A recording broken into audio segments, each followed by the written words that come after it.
Hi guys, and mag-harvest tayo ng kiat-kiat. Ayan, ayan siya.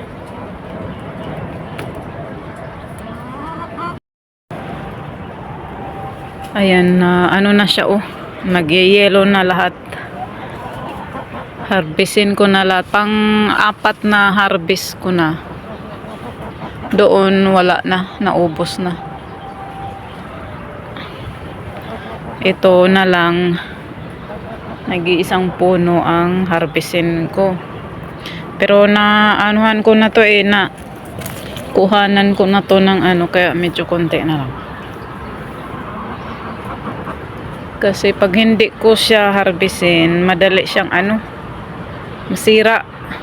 Hindi siya pwedeng antayin na katulad nito. Ayan, sira na. Madali siyang masira kasi sobrang tamis. Tsaka maraming yung mga yung maliliit na yung yan, yung sumisip-sip, kaya madali siyang masira.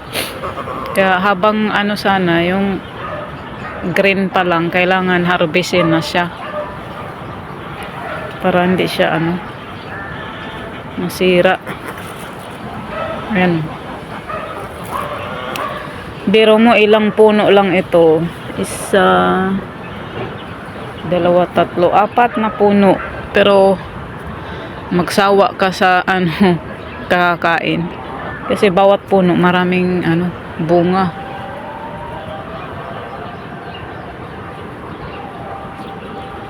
Maganda magtanim ng ganito. Ayan. Kunti na lang siya kasi na-harvestan ko na siya nung una. Tinanggal ko yung mga unang yung mga nag-yellow. Ito yung iniwan ko dati na parang green pa lang siya. Ngayon dami na puro yellow na. Ayan yung mga bodyguards ko. Sunod ng sunod.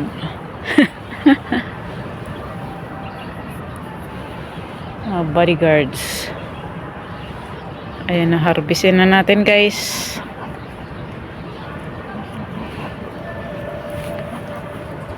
Kay baka magising na yung alaga ko.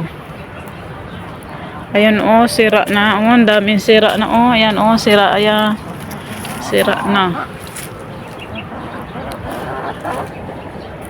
Sobrang tamis kasi ito. Wala siyang kasim-asim, di katulad dun sa yung binigay na maasim na matamis. Ito madali siyang masira. Kaya bilisan mong kumain. Kasi siya. Kahit na hinarvest mo na siya, siya, madali siyang yun, yung parang basta madali siyang masira. Kaya hindi siya pwedeng i-stock ng matagal.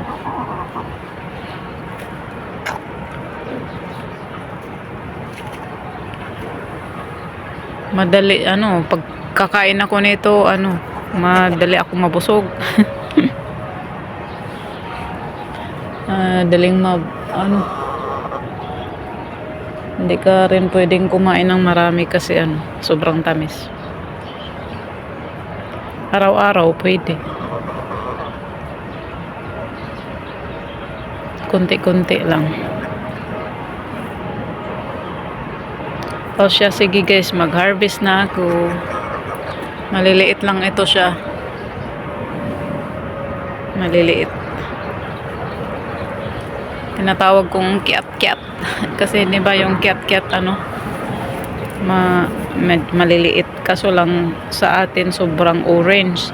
Meron naman siya ibang klase kasi ito meron ding yung binigay orange, kulay orange yun.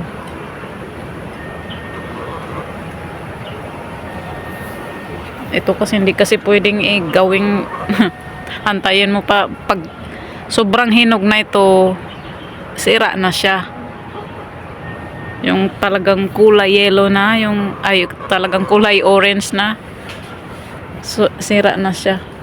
Di na makain yung loob. O siya, sige guys, bye-bye na. Oh, itong bodyguards ko. Ang taba-taba niya.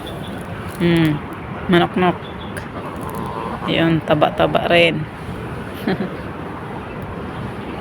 Ito yung manukan ng amo ko. Siya guys, bye-bye na.